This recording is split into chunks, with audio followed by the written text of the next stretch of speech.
نماز کے بعد آپ کو نکاح بھی پڑھانے مفتی صاحب نے بتایا اصل میں؟ اچھا ہاں ٹھیک، مجھے غلط فہمی ہوئی اصل میں.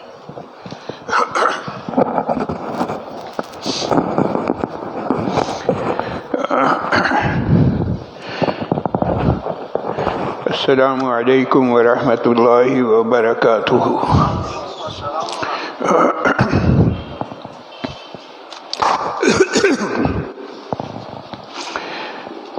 الحمد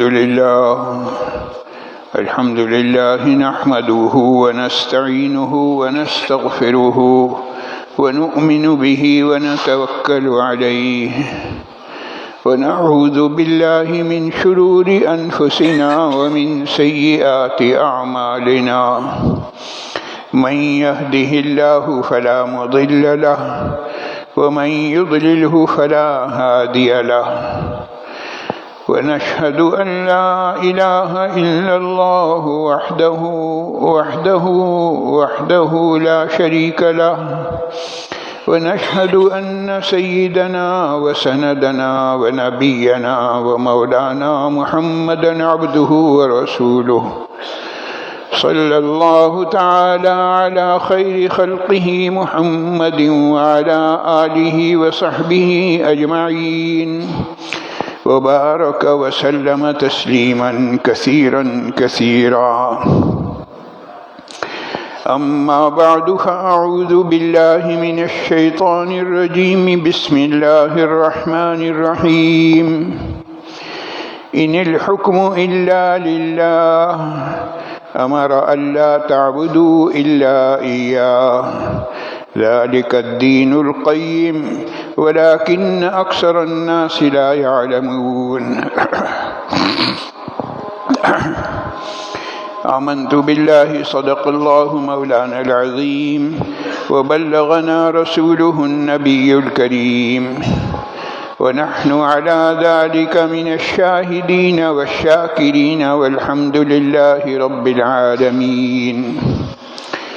رب اشرح لي صدري ويسر لي أمري واحلل عقدة من لساني يفقه قولي. رب اشرح لي صدري ويسر لي أمري واحلل عقدة من لساني يفقه قولي.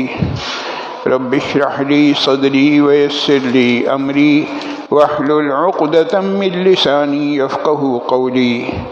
اللهم ألهمني رشدي وأعذني من شرور نفسي. اللهم أرنا الحق حقا وارزقنا اتباعه وأرنا الباطل باطلا وارزقنا اجتنابه. اللهم وفقنا لما تحب وترضى من القول والعمل. جزا الله عنا محمد صلى الله عليه وسلم ما هو أهله. جزا الله عنا محمد صلى الله عليه وسلم ما هو أهله. جزا الله عنا محمد صلى الله عليه وسلم ما هو أهله.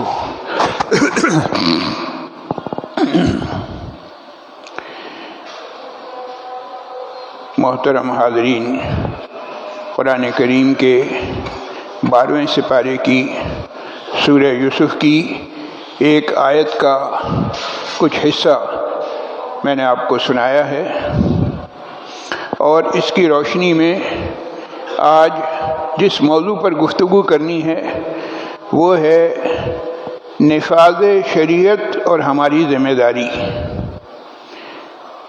اس مملکت خداداد پاکستان میں بھی چاہتا ہوں، آپ بھی چاہتے ہیں، ہر مسلمان چاہتا ہے کہ یہاں پر شریعت کا نظام نافذ ہو. اب باوجود اس کے کہ اہالیان پاکستان اس بات کے خواہش مند ہیں کہ یہاں اسلام کا نظام رائج ہو، نافذ ہو، اور نافذ نہیں ہو رہا. اس میں ہم کیوں نافذ نہیں ہو رہا؟ سارا ملبہ اٹھا کر ہم حاکموں پر نہیں ڈال سکتے کہ صاحب جن کے ہاتھ میں حکومت ہے وہی نہیں کر رہے. ان کے کرنے کے جو کام ہیں اس کے بارے میں ان سے پوچھ گچھ ہوگی، لیکن بہت سے کام وہ ہیں جو مجھے کرنے ہیں، آپ کو کرنے ہیں. ہم اپنا محاسبہ کریں کہ ہم کیا کر رہے ہیں. ہم اللہ تعالیٰ نے جو 5 فٹ کا ڈھانچہ دیا ہے، اس پر ہم کس حد تک اسلام نافذ کر رہے ہیں، نمبر ایک۔ اور نمبر دو، یہ تو ذاتی معاملات تھے، مجموعی اعتبار سے نظام اسلامی کے نفاذ میں ہم کس قدر معاون بن رہے ہیں، ہم دل سے کیا چاہتے ہیں۔ دیکھیے اگلی جو بات کہہ رہا ہوں وہ ذرا کڑوی بات ہے، لیکن معاف کیجیے گا، میں کہوں گا کہ شاید 98% ہمارے اس ملک کے رہنے والے مسلمان اور وہ جو نمازی پرہیزگار وہ بھی نہیں چاہتے کہ یہاں پر اسلام کا نظام نافذ ہو۔ یہ بڑی میں عجیب سی بات کہہ رہا ہوں، لیکن ہو سکتا ہے مجھے غلط فہمی ہو، لیکن ہم اپنے عمل سے یہی بتا رہے ہیں۔ تو عمل سے جو بات ظاہر ہو رہی ہے میں نے آپ کے سامنے رکھ دی۔ قرآن کریم سے ہمیں کیا ہدایات ملتی ہیں نفاذ شریعت کے سلسلے میں۔ قرآن کریم کی اس آیت پر غور کیجئے، جو آیت سنائی گئی ہے۔ اس آیت کریمہ میں اللہ جل جلالہ عما نوالہ نے ارشاد فرمایا ان الحکم الا للہ، حکم جو ہے وہ صرف اللہ کا ہوگا، اللہ کے علاوہ کسی اور کا حکم نہیں چلے گا۔ ہمارا اللہ تعبدوا الا ایاہ، اللہ تعالیٰ نے حکم دیا ہے کہ صرف اور صرف اسی کی عبادت کرو، اللہ کے علاوہ کسی کی عبادت نہ کرو۔ اور پھر وضاحت کر دی کہ یہ جو احکامات تمہیں دیے جا رہے ہیں یہ کیا چیز ہے، ذالک الدین القیم، یہ دین ہے، مذہب ہے، اسلام اس کا نام ہے، اور یہ ایک ایسا دین ہے جو دین قیم ہے، بالکل سیدھا، اس میں کجی نہیں ہے۔ وَلَٰكِنَّ أَكْثَرَ النَّاسِ لَا يَعْلَمُونَ، اکثر لوگ یہ بات نہیں سمجھتے۔ ان آیات پر غور کیجئے کہ یہ آیات اور یہ کلمات اللہ کے نبی حضرت یوسف علیہ السلام نے ادا کیے ہیں۔ کب ادا کیے ہیں؟ اور ان آیات کے ذریعے سے انہوں نے حاکمیت الہیہ کا اعلان کیا ہے کہ حکومت صرف اور صرف اللہ کی ہے، ان الحکم الا للہ۔ تو حاکمیت الہیہ کا اعلان ہو رہا ہے کس دور میں؟ فرعونیت کے دور میں، اس دور میں جبکہ لوگ اور خاص طور سے اہالیان حکومت، ارباب اقتدار ہرگز نہیں چاہتے تھے کہ اللہ کی حاکمیت کا کوئی اعلان کرے، کوئی بات ایسی زبان پر بھی لائے، سوال ہی نہیں پیدا ہوتا۔ تو جب حالات ناموافق ہوں اس وقت دین کی بات کہنا، اور خاص طور سے ظالم حاکم کے سامنے دین کی بات کہنا، یہ ایک بہت بڑا مجاہدہ ہے، اور اس مجاہدے کے عمل سے انبیاء کرام علیہم السلام گزرے ہیں، اور پھر اس کے بعد کہنا چاہیے انہی کے نقش قدم پر چلتے ہوئے مسلمانوں نے بھی ایک بعد دیگرے ظالم حاکم کے سامنے حق بات کہنے میں کوئی باک نہیں محسوس کی، کوئی انہوں نے ڈر محسوس نہیں کیا، کوئی انہوں نے پرواہ نہیں کی کہ ارے میں اگر ایسی بات کہوں گا تو میری تو گردن اڑا دی جائے گی۔ نہیں، جو حق بات ہے اسے کہنا ہے، اور صحیح طریقے سے کہنا ہے۔ صحیح بات صحیح طریقے سے صحیح وقت پر کہی جائے تو اس کا اثر ہوتا ہے۔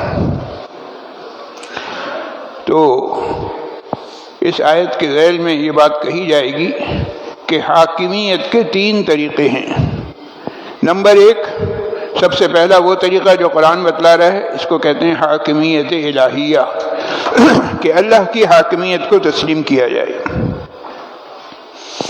نمبر 2، حاکمیت انسانیہ، انسانیت کی حاکمیت کو تسلیم کیا جائے، اللہ کی حاکمیت نہیں، انسانوں کی حکومت۔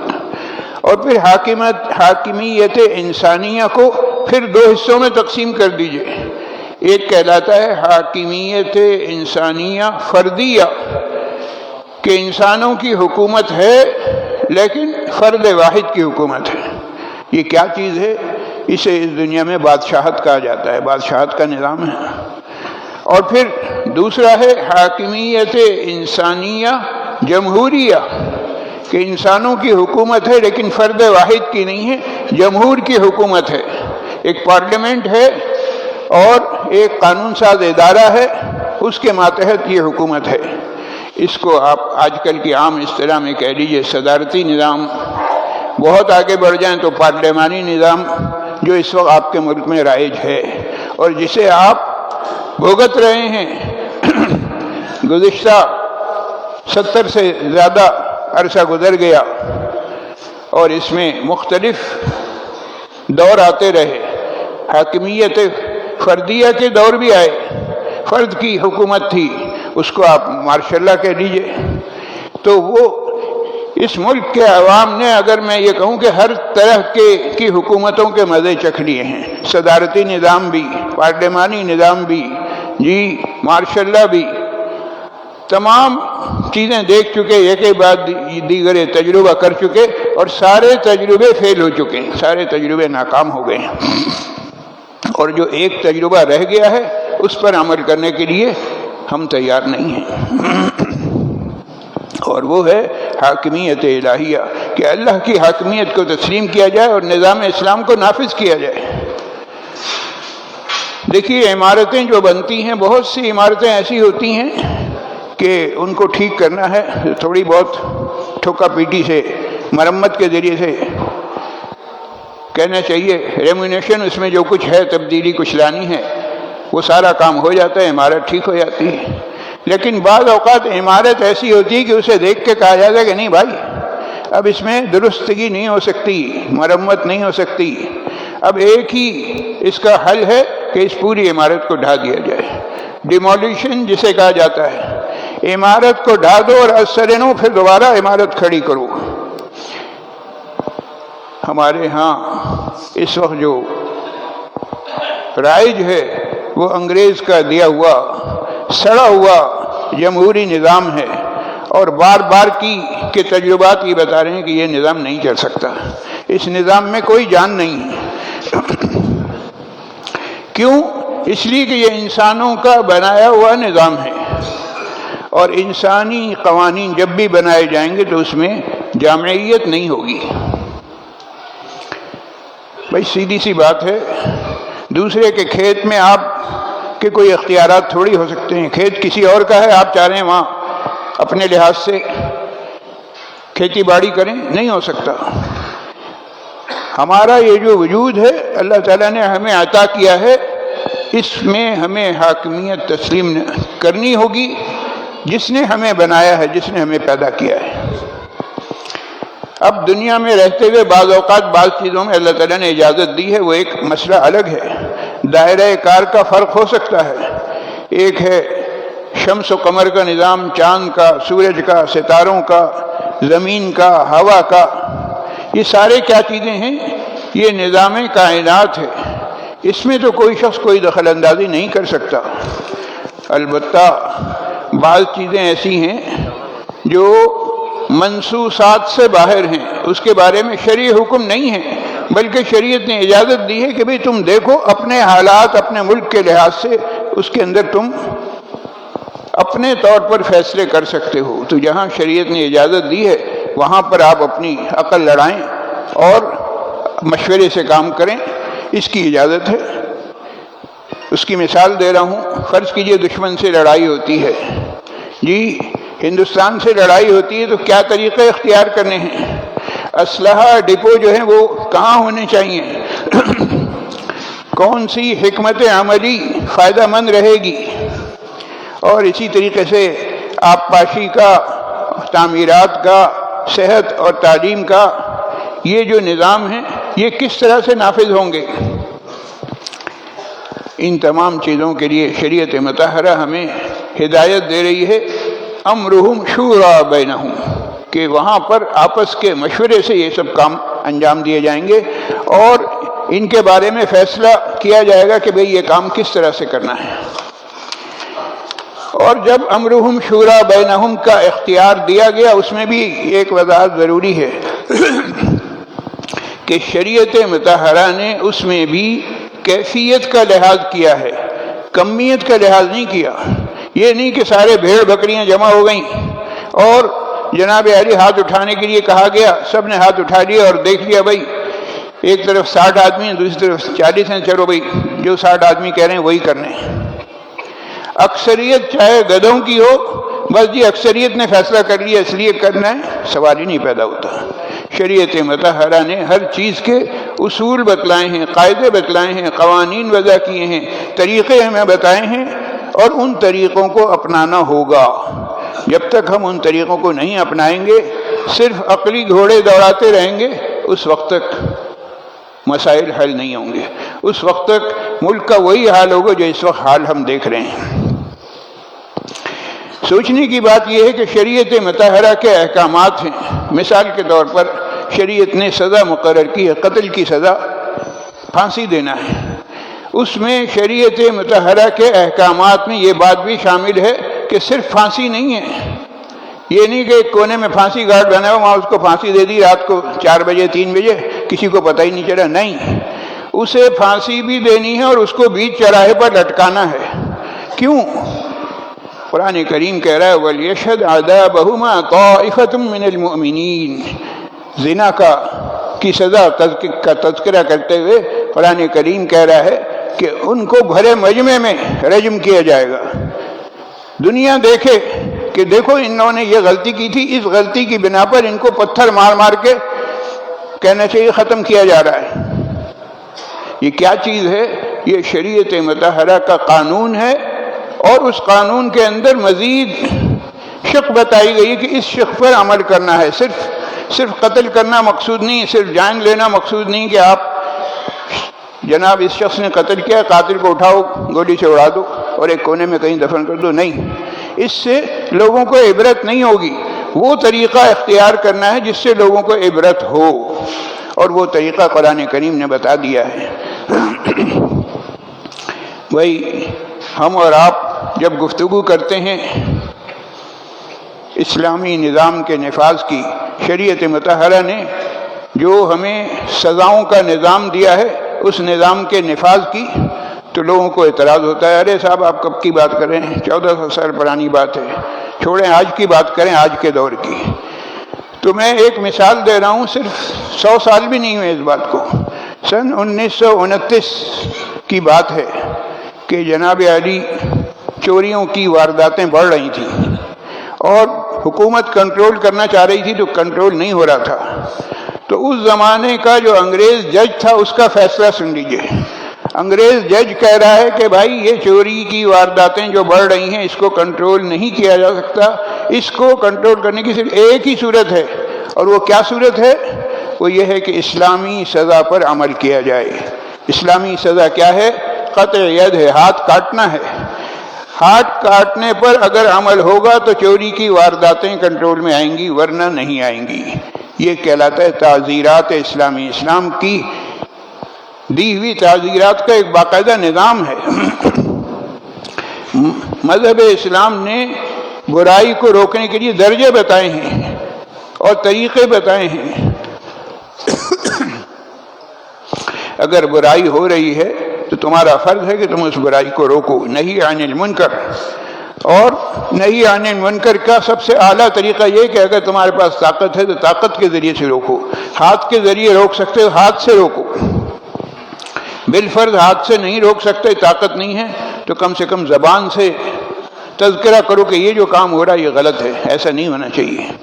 اور بعض اوقات حالات ایسے ہوتے ہیں کہ نہ آدمی ہاتھ سے روک سکتا ہے نہ زبان سے کچھ کہہ سکتا ہے، تو آخری درجہ شریعت مطہرہ نے بتلایا کہ کم سے کم دل میں اس کو برا سمجھو۔ تمہارے دل میں یہ بات ہو کہ یہ جو کام ہو رہا ہے یہ صحیح نہیں ہے، یہ غلط ہے، ایسا نہیں ہونا چاہیے۔ یہ کیا چیز ہے؟ احادیث مبارکہ میں اس کے لیے فرمایا کہ وَذَلِكَ أَضْعَفُ الْإِيمَانِ، یہ ایمان کا سب سے ضعیف اور سب سے کمزور درجہ ہے۔ اس ساری بات کا خلاصہ کیا نکلا؟ خلاصہ یہ نکلا کہ گناہ کے بارے میں ہیلے بہانے تلاش نہ کیے جائیں، ہیلے بہانے تراشے نہ جائیں گناہ کے بارے میں، ویسا جیسا کہ بنی اسرائیل نے کیا تھا۔ قرآن کریم نے بنی اسرائیل کا تذکرہ کیا ہے، اور میں نے پہلے بھی عرض کیا کہ قرآن کریم کوئی قصے کہانیوں کی کتاب نہیں ہے۔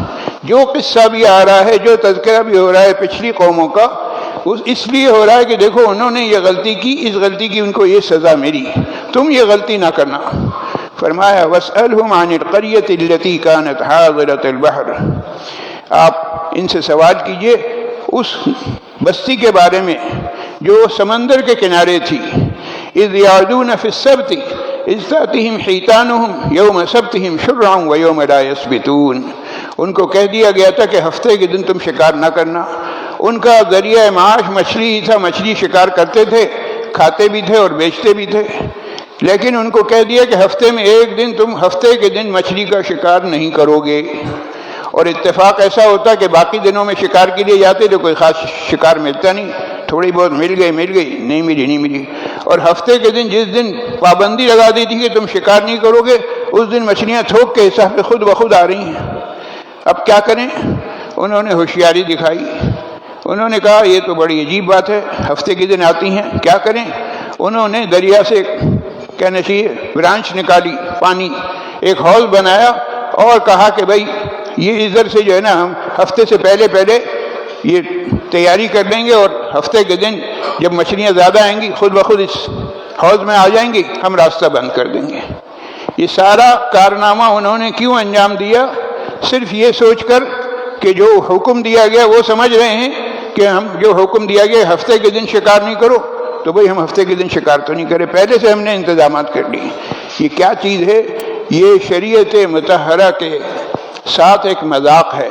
شریعت کا جو حکم ہے اس حکم پر تم نے عمل نہیں کیا، بلکہ اپنی طرف سے اپنی عقل لڑائی اور یہ سمجھا کہ اس طریقے سے ہم اگر عمل کریں گے تو ہم بچ جائیں گے۔ مچھلیوں کو بند کر کے شکار انہوں نے کر لیا تھا، نافرمانی انہوں نے کر لی تھی، اور اس کے باوجود وہ خوش تھے، سمجھ رہے تھے کہ ہم نے کوئی غلط نہیں کیا، کوئی نافرمانی نہیں کی۔ اب جب یہ کیفیت تھی تو وہاں پر جو لوگ موجود تھے ان کی رائے یہ تھی، وَإِذْ قَالَتْ أُمَّةٌ مِّنْهُمْ لِمَ تَعِظُونَ قَوْمًا اللَّهُ مُهْلِكُهُمْ أَوْ مُعَذِّبُهُمْ عَذَابًا شَدِيدًا۔ کچھ لوگوں نے کہا کہ ارے بھائی یہ کیا کر رہے ہو، ایسا نہیں کرو، اللہ کے احکامات کی خلاف ورزی ہو رہی ہے۔ ایک طرف تو کچھ لوگ منع کر رہے تھے، اور کچھ لوگ ایسے تھے کہ ان منع کرنے والوں کو منع کر رہے تھے کہ بھائی تم کیوں ان کو منع کرے، ان کو کہنا بیکار ہے، یہ نہیں مانیں گے۔ تو ہوا کیا؟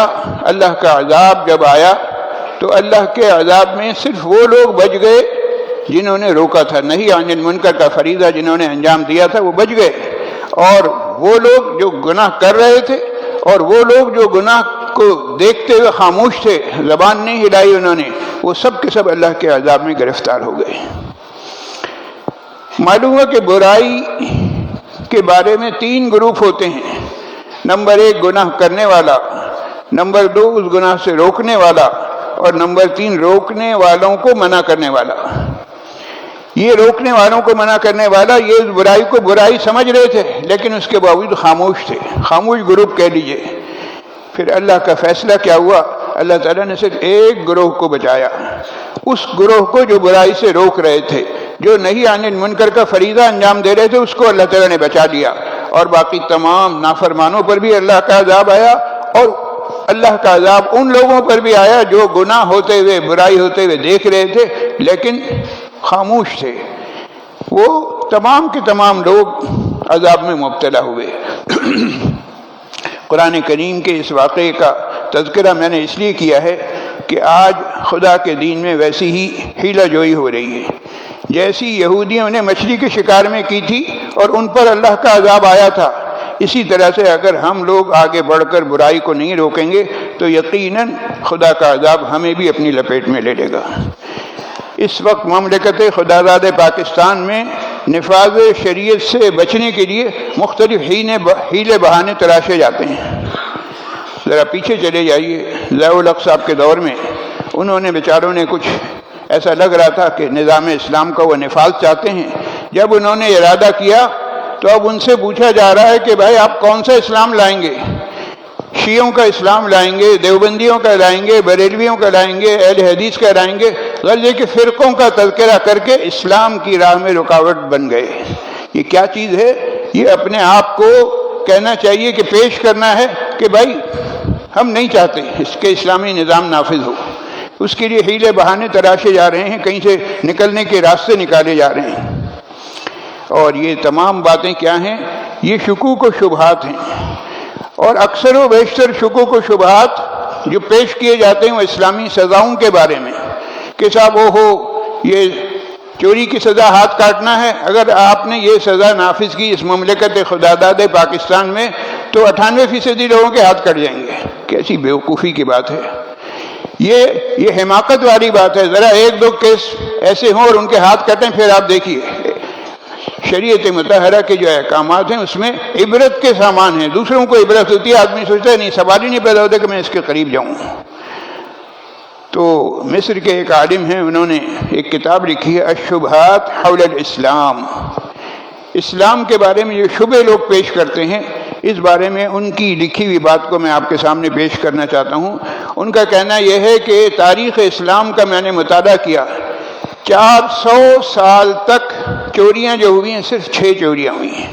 400 سال، 4 صدیاں گزر گئیں، اور 4 صدیوں میں کتنی چوریاں ہوئی ہیں؟ 6 چوریاں ہوئی ہیں، یعنی 6 ہاتھ کاٹے گئے۔ اور یہ جو 6 ہاتھ کاٹے گئے ان کو 4 صدیوں پر اگر تقسیم کیا جائے تو 100 سال میں جا کے 1.5 ہاتھ کٹا ہے۔ اب بتائیے کہ یہ طریقہ زیادہ بہتر ہے کہ جس کی وجہ سے صدیوں میں جا کے کہیں کوئی ایک آدھ واقعہ ہوتا ہے، یا وہ طریقے بہتر ہیں جو اس وقت آپ کے اور ہمارے سامنے نظر آ رہے ہیں؟ قاتل نے اگر قتل کیا ہے تو ثبوت قتل پر قصاص اس سے جو لیا جائے گا وہ مجمع عام میں ہوگا تاکہ عبرت ہو۔ ایک طرف تو یہ شریعت کا حکم ہے، دوسری طرف اگر مقتول کے ورثہ کو راضی کر لیا جاتا ہے کہ بھائی ہم اس کی دیت ادا کرنے کے لیے تیار ہیں، تو دیت بھی جو رکھی ہے وہ اتنا زیادہ مال ہے کہ قاتل کے ہوش اڑ جائیں۔ 100 اونٹ رکھے گئے ہیں، 100 اونٹ کا مطلب ہے کہ 350 تولے سونا۔ اب ذرا اندازہ کیجئے 350 تولے سونے کی کیا مالیت ہوگی، لاکھوں میں نہیں کروڑوں میں ہوگی۔ اور اتنی مالیت کا سونا کسی شخص کو دینا پڑے گا، یہ سوچ کے ہی وہ جرم سے جو ہے پیچھے ہٹ جائے گا۔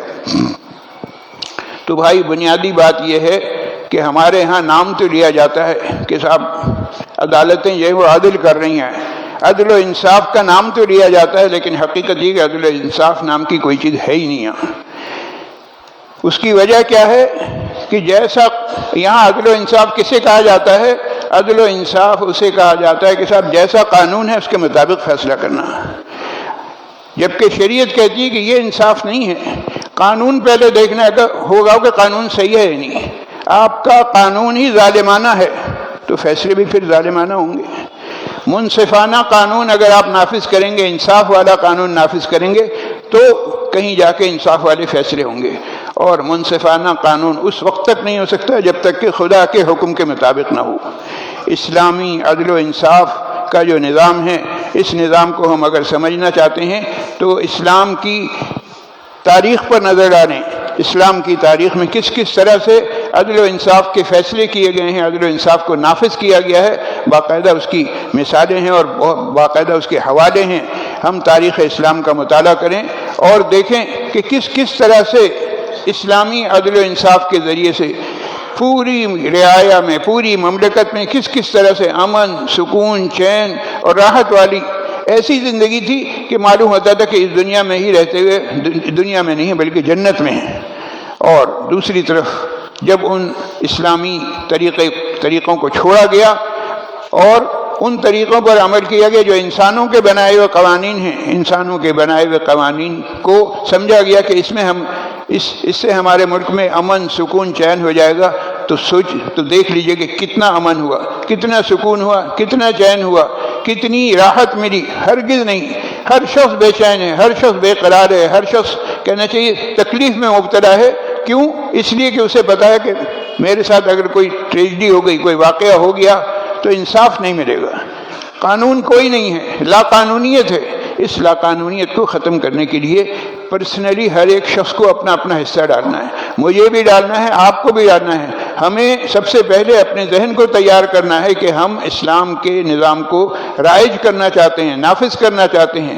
اور آپ نافذ کرنا چاہتے ہیں نہیں، سب سے پہلے اپنے حال حلیے کو دیکھیے، اپنے اس 5 فٹ کے کہنا چاہیے ڈھانچے پر اسلام نافذ کیجئے اور پھر اس کے بعد آہستہ آہستہ آگے بڑھیے. اپنے گھر والوں پر اسلام نافذ کرنے کی کوشش کیجئے، پھر اپنے تعلق والوں پر، اپنے رشتہ داروں پر وغیرہ وغیرہ. اس طریقے سے دائرے بڑھتے جائیں گے اور انشاءاللہ العزیز اسلامی نظام کی برکات سے ہم مستفید ہوں گے.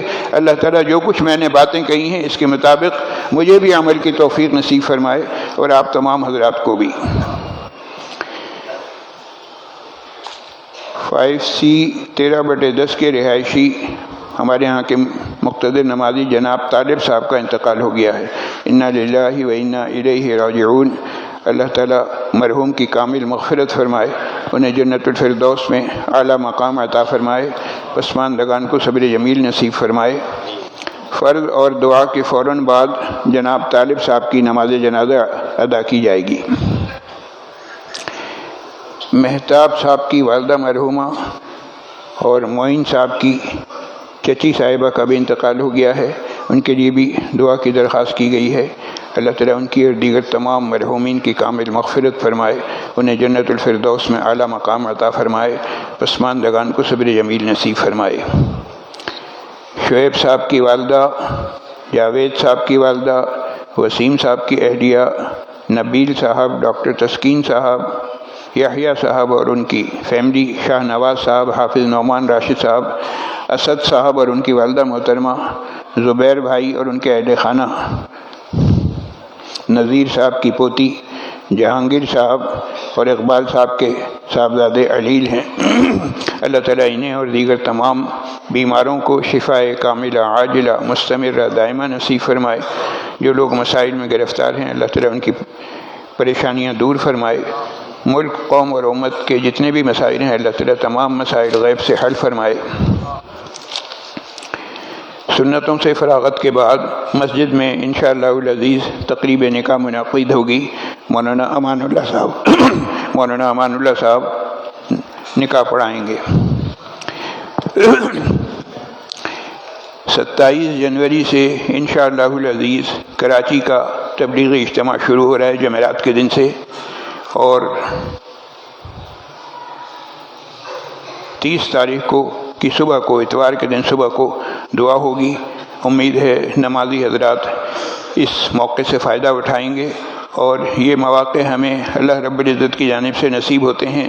ظاہر ہے کہ ہر شخص کے حالات ایسے نہیں ہوتے کہ وہ سالانہ تبلیغی اجتماع میں وہاں رائیونٹ جا سکے، تو کم سے کم آپ کے شہر میں ایک دین کا کام ہو رہا ہے. امید ہے اس موقع سے ہم سب فائدہ اٹھائیں گے. اللہ تعالی ہمیں اس موقع سے فائدہ اٹھانے کی توفیق نصیب فرمائے، اور دین پر عمل کی محنت اور کوشش کے سلسلے میں جو اقدامات ہو رہے ہیں اللہ تعالیٰ انہیں قبول فرمائے، اور خدا کرے کہ ہمارا بھی اس میں حصہ ہو، ہم اس میں بڑھ چڑھ کر حصہ لیں. اللہ تعالیٰ اس کی توفیق نصیب فرمائے. وآخر دعوانا ان الحمد للہ رب العالمین.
أشهد أن لا إله إلا الله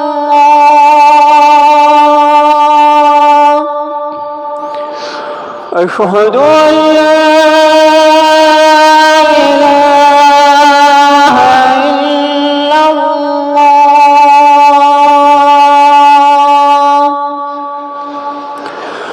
أشهد أن محمدًا رسول الله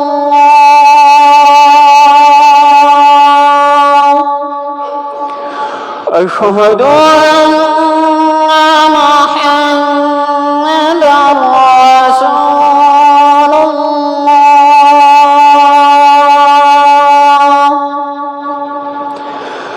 حي على الصلاة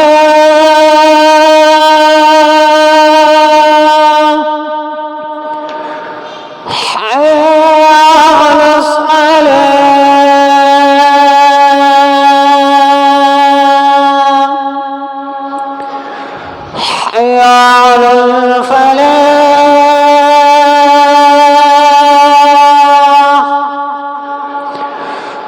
حي على الفلاح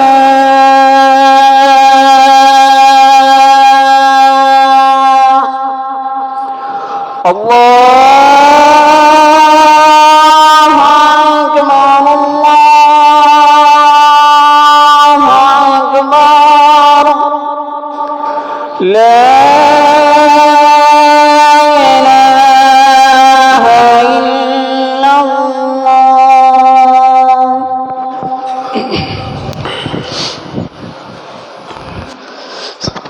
الحمد لله نحمده ونستعينه ونستغفره ونؤمن به ونتوكل عليه ونعوذ بالله من شرور أنفسنا ومن سيئات أعمالنا من يهده الله فلا مضل له ومن يضلله فلا هادي له ونشهد أن لا إله إلا الله وحده لا شريك له ونشهد أن سيدنا ونبينا ومولانا محمدا عبده ورسوله.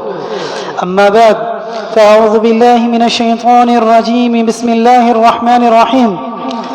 الله نور السماوات والأرض مثل نوره كمشكاة فيها مصباح المصباح في زجاجة الزجاجة كأنها كوكب دري يوقد من شجرة مباركة زيتونة لا شرقية ولا غربية يكاد زيتها يضيء ولو لم تمسسه نور على نور يهدي الله لنوره من يشاء ويضرب الله الأمثال للناس والله بكل شيء عليم. صدق الله العظيم. أما بعد فيا أيها الناس وحدوا الله فإن التوحيد رأس الطاعات واتقوا الله فإن التقوى ملاك الحسنات وعليكم بالسنة فإن السنة تهدي إلى الإطاعة ومن أطاع الله ورسوله فقد رشد واهتدى وإياكم والبدعة فإن البدعة تهدي إلى المعصية ومن يعص الله ورسوله فقد ضل وغوى وعليكم بالصدق فإن الصدق ينجي والكذب يهلك وعليكم بالإحسان فإن الله يحب المحسنين. أعوذ بالله من الشيطان الرجيم. بسم الله الرحمن الرحيم. وقال ربكم ادعوني أستجب لكم إن الذين يستكبرون عن عبادتي سيدخلون جهنم داخرين. بارك الله لنا ولكم في القرآن العظيم ونفعنا وإياكم بالآيات والذكر الحكيم. أستغفر الله لي ولكم ولسائر المسلمين واستغفروه إنه هو الغفور الرحيم.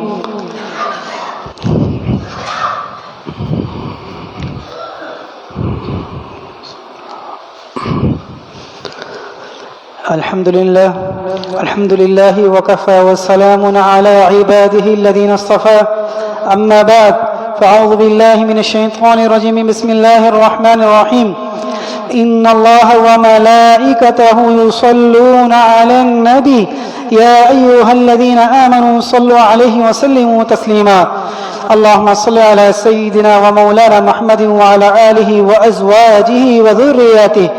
قال النبي صلى الله عليه وسلم أرحم أمتي بأمتي أبو بكر وأشدهم في أمر الله عمر وأصدقهم حياء عثمان وأقضاهم علي وفاطمة السيدة نساء أهل الجنة وحمزة أسد الله وأسد رسوله رضوان الله تعالى عليهم أجمعين. اللهم اغفر للعباس وولده مغفرة ظاهرة وباطنة لا تغادر ذنبا. الله في أصحابي لا تتخذهم من بعد غرضا فمن أحبهم فبحب أحبهم ومن أبغضهم فببغض أبغضهم وخير القرون قرني ثم الذين يلونهم ثم الذين يلونهم. إن الله يأمر بالعدل والإحسان وإيتاء ذي القربى وينهى عن الفحشاء والمنكر والبغي يعظكم لعلكم تذكرون. ولذكر الله تعالى أعلى وأولى وأجل وأتم وأكبر والله يعلم ما تصنعون.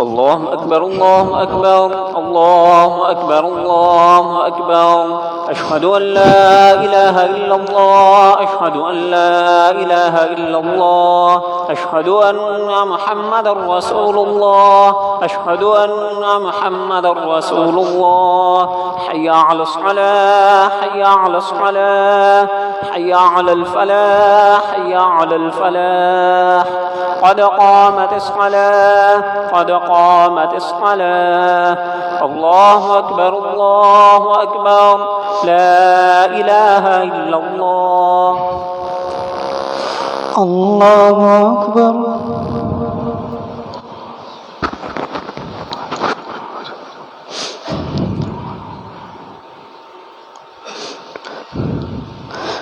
الحمد لله رب العالمين الرحمن الرحيم مالك يوم الدين إياك نعبد وإياك نستعين اهدنا الصراط المستقيم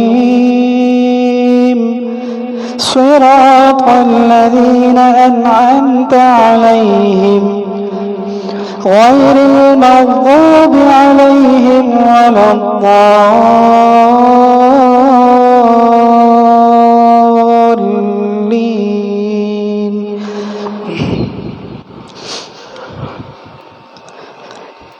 والتين والزيتون وطور سينين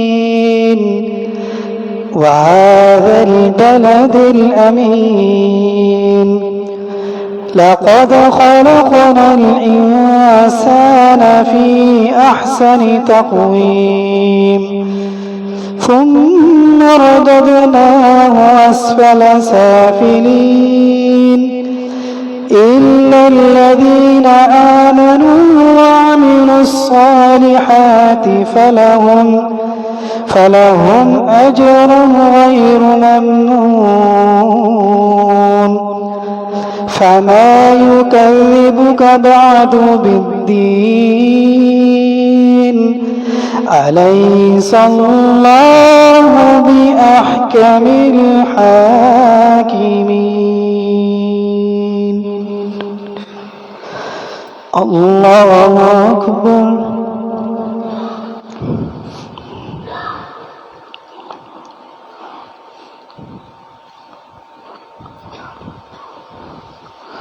سمع الله لمن حمده.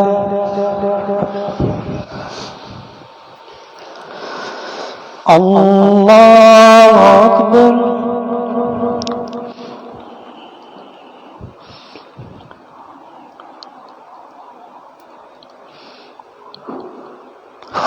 الله أكبر. الله أكبر.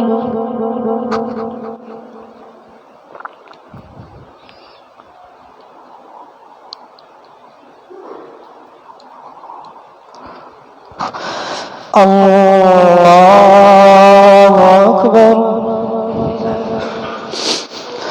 الحمد لله رب العالمين الرحمن الرحيم مالك يوم الدين إياك نعبد وإياك نستعين اهدنا الصراط المستقيم صراط الذين أنعمت عليهم غير المغضوب عليهم ولا الضالين.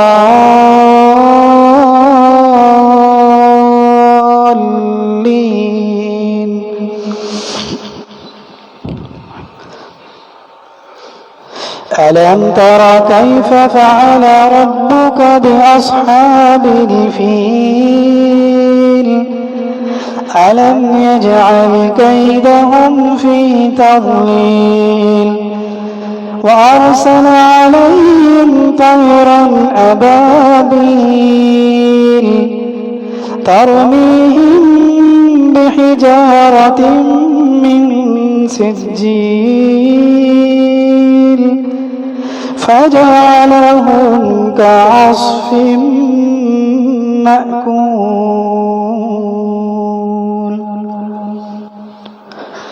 الله أكبر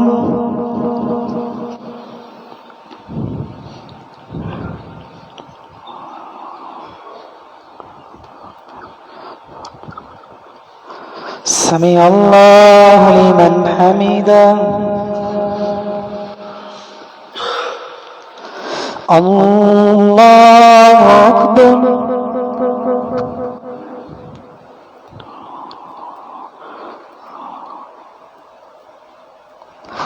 الله أكبر الله أكبر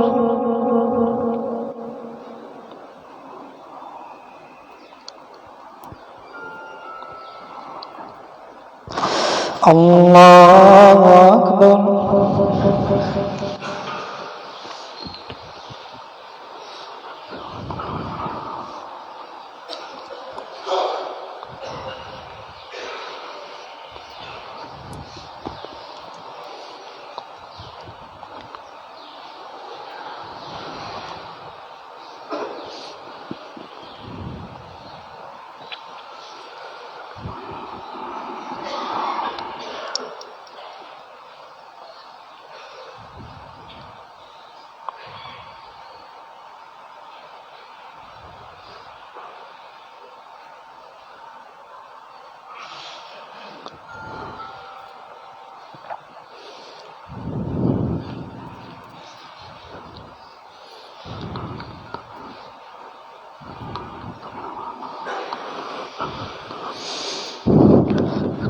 السلام عليكم ورحمة الله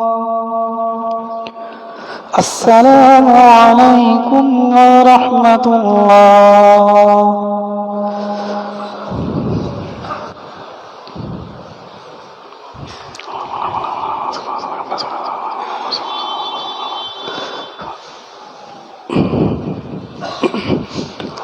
الحمد لله رب العالمين الصلاة والسلام على أشرف الأنبياء والمرسلين سيدنا ومولانا محمد وعلى آله وأصحابه أجمعين سبحان الله وبحمده سبحان الله العظيم يا حي يا قيوم برحمتك نستغيث يا الله يا رحمن يا رحيم يا رب صل وسلم دائما أبدا على حبيبك خير الخلق كلهم ربنا ظلمنا أنفسنا وإن لم تغفر لنا وترحمنا لنكونن من الخاسرين اللهم إنك عفو كريم تحب العفو فاعف عنا يا رحيم فاعف عنا يا كريم اللهم آتنا في الدنيا حسنة وفي الآخرة حسنة وقنا عذاب النار وقنا عذاب القبر وقنا عذاب الحشر وقنا عذاب الميزان اے اللہ ہم سب کے تمام گناہوں کو معاف فرما اے اللہ ہماری بھی مغفرت فرما اے اللہ ہمارے والدین کی مغفرت فرما اے اللہ ہمارے رشتہ داروں کی مغفرت فرما اے اللہ ہمارے اساتذہ اور مشائخ کی مغفرت فرما اے اللہ پوری امت مسلمہ کی کامل مغفرت فرما اے اللہ ہمیں اپنے احکام کے مطابق زندگیاں گزارنے کی توفیق نصیب فرما اے اللہ شریعت کے چلنے میں جتنی بھی رکاوٹیں ہیں ان سب رکاوٹوں کو اپنے فضل سے اپنے مہربانی سے دور فرما شریعت پر چلنا ہم سب کے لیے سہل اور آسان فرما اے اللہ رسول اللہ صلی اللہ علیہ وسلم سے سچی محبت نصیب فرما آپ صلی اللہ علیہ وسلم کی کامل اتباع نصیب فرما اے اللہ آپ صلی اللہ علیہ وسلم سے دنیا اور آخرت میں آپ صلی اللہ علیہ وسلم کا پڑوس نصیب فرما اے اللہ آخرت میں آپ صلی اللہ علیہ وسلم کی شفاعت نصیب فرما، اے اللہ آپ صلی اللہ علیہ وسلم کی معیت نصیب فرما، اے اللہ جتنے مسلمان بیمار ہیں سب کو صحت کاملہ عاجلہ مستمرہ دائمہ نصیب فرما، یا اللہ جتنے مسلمان پریشان حال ہیں سب کی پریشانیوں کو اپنے فضل سے دور فرما، اے اللہ جتنے مسلمان روزگار کے حوالے سے پریشان ہیں سب کو حلال طیب روزگار عطا فرما، جو باروزگار ہے اللہ ان کی روزگار میں برکت نصیب فرما، اے اللہ اس کے علاوہ دنیا کے جس کونے میں مسلمان یا اللہ ظلم کا شکار ہے یا اللہ انہیں اس ظلم سے نجات عطا فرما، یا اللہ اس ظلم سے نجات عطا فرما، اے اللہ حرمین کی حفاظت فرما، اے اللہ حرمین کی حفاظت فرما، مسجد اقصی کی حفاظت فرما، اے اللہ وہاں کے حکمرانوں کو ہدایت نصیب فرما، اے اللہ حرمین کے دروازے پوری امت مسلمہ کے لیے کھول دیجئے، اے اللہ ہم سب کو وہاں حرمین کی حاضری پر جانا یا اللہ آسان فرما، یا اللہ آسان فرما، عافیت کے ساتھ عظمت کے ساتھ، اے اللہ بار بار حرمین کی حاضری نصیب فرما، اے اللہ یا اللہ استقامت فی الدین نصیب فرما، ہماری دنیا اور آخرت کی تمام پریشانیوں کو تمام مصیبتوں کو اپنے فضل سے دور فرما، ہماری دنیا اور آخرت کی تمام ضروریات کو اپنے خزانہ غیب سے پورا فرما، اے اللہ دین کی خدمت کے لیے ہمیں بھی قبول فرما، یا اللہ ہماری نسلوں کو بھی قبول فرما۔ ایک پرچی آئی ہوئی ہے 5C 10/13 کی رہائشی مسجد کے مقتدی نمازی جناب طالب صاحب کا انتقال ہو گیا ہے، اللہ تعالیٰ سے دعا فرمائے کہ اللہ تبارک و تعالیٰ ان کی اور دیگر تمام مرحومین کی کامل مغفرت فرمائے، بغیر حساب کتاب کے جنت الفردوس میں اعلیٰ مقام عطا فرمائے، آسمان دگان کو صبر جمیل نصیب فرمائے، اے اللہ یا اللہ ہماری دنیا اور آخرت کے جتنے بھی مسائل ہیں سب کو یا اللہ اپنے فضل سے حل فرما، اے اللہ ہم سب کا عافیت کے ساتھ سلامتی کے ساتھ یا اللہ خیر کے ساتھ ہم سب کا ایمان پر خاتمہ نصیب فرما، اے اللہ ایمان پر خاتمہ نصیب فرما، صلی اللہ تعالی علی خیر خلقہ سیدنا و سندنا و نبینا و شفیع ذنوبنا و طبیب قلوبنا و قرۃ اعیننا سیدنا و مولانا محمد وعلى آلہ و اصحابہ اجمعین آمین برحمتک یا ارحم الراحمین۔ نماز جنازہ کے لیے اگلی صفوں میں تشریف لے